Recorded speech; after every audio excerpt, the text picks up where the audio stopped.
శ్రీకాకుళం జిల్లా పలాసలో సంచలనం రేపిన గొర్రెల కాపరి దానయ్య హిట్ అండ్ రన్ కేసులో మరో కీలక పరిణామం చోటు చేసుకుంది. మాజీ మంత్రి సిదిరి అప్పలరాజు ప్రధాన అనుచరుడు సలహాదారుగా ఉన్న అల్లు వెంకటరమణను కాశీబొగ్గ పోలీసులు అరెస్ట్ చేశారు. ఈ కేసులో ఆయన్ను A4గా చేర్చిన పోలీసులు పలాస మండలం లక్ష్మీపురంలోని నివాసంలో అదుపులోకి తీసుకున్నారు. జూలై 10న పలాస పారిశ్రామిక వడ వద్ద జరిగిన రోడ్డు ప్రమాదంలో గొర్రెల కాపరి దానయ్య మృతి చెందారు.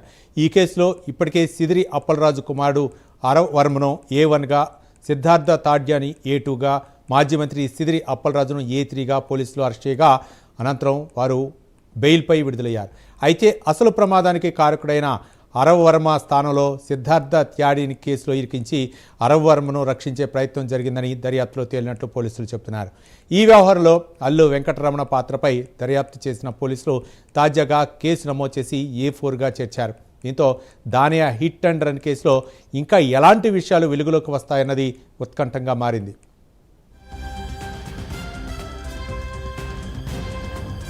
ఇదే అంశానికి సంబంధించి మరింత సమాచారం మా కరెస్పాండెంట్ జోగినాయుడు మరిన్ని వివరాలు అందిస్తారు. జోగినాయుడు.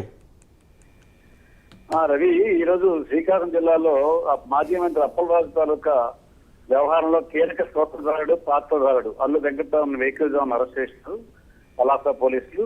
ఆయన అరెస్ట్ అయిన వెంటనే నేరుగా పలాస కోర్టు తరలించే ఏర్పాట్లు చేయడానికి సిద్ధమవుతున్నారు. ఏదేమైనప్పటికీ గొర్రెల కాపరి దానయ్య హిట్ అండ్ రన్ కేసులో మెయిన్ కీలక సూత్రధారుడు ఈ అల్లు వెంకటరమణ. ఈయనే మొత్తం స్కెచ్ అంతా వేసి మాజీ మంత్రి చెప్పినట్లు, మాజీ మంత్రి ఈయన తరగతి స్కెచ్ అమలు చేసినట్లు ఇక ప్రజలు అనుకుంటున్నారు. ఏదైనప్పటికీ మాజీ మంత్రి అప్పలరాజు కుటుంబానికి అత్యంత సన్నిహితుడు. A4 ఆ రోజు నమ్మకంకి చాలా రోజులు తప్పించి తిరిగాడు. ఎట్టికేలకు నిన్న ఫంక్షన్ గా ఆయన తెలుసుకుని పోలీసులు ఈ రోజు వెహికల్ పథకం ప్రకారం డైరెక్ట్ ఆయన ఇంటికి లక్ష్మీపురం గ్రామం ఉంది, పక్కనే పలాస పక్కనే వెహికల్ గా ఇంటికి వెళ్ళి ఆయన అరెస్ట్ చేసి అదులో తీసుకున్నారు. ఏదైనప్పటికీ ఈ కేసు ఇంతవరకు నలుగురు అరెస్ట్ అయ్యారు. నలుగురే FIR ప్రధానంగా మాజీ మంత్రి కుమారుడు ఏమన్నైతే A2 కుమారుడు తన మిత్రుడు తాడే మూడో వ్యక్తి మంత్రి గారు, మాజీ మంత్రి గారు. A4గా ఇప్పుడు ఈ రోజు అల్లు వెంకటరమణ అరెస్ట్ అయ్యాడు. జిల్లాలో ఎంతో సంచలనం, అదే రాష్ట్రంలోనే ఎంతో సంచలనం సృష్టించినటువంటి ఈ కేసు చివరికి ఈ 4వ ముద్దాయి అరెస్ట్తో కొంతవరకు సుఖాంతం కావాలి. ముఖ్యంగా న్యాయ వ్యవస్థని, దాంతో పాటు పోలీస్ వ్యవస్థని రెండింటిని కూడా మిస్గైడ్ చేసి వ్యవహరిస్తే భవిష్యత్తులో ఎట్లాంటి పరిణామాలు ఉంటాయని చెప్పడానికి ఈ కేసు ఉదాహరణ చెప్పచ్చు. ఇప్పటికే పలాస ఒక విధంగా రెండు రాజకీయ పార్టీల మధ్య కూడా కేంద్ర బిందువుగా వార్తలోకి ఎక్కుతుంది. దానయ్య గొర్రెల కాపరి దానయ్య కేసులో మాత్రం ఈ రోజు ఈయన అరెస్ట్ అవడంతో కొంతవరకు ఈ కేసు ఫుల్ స్టాప్ వస్తుందని చెప్పచ్చు.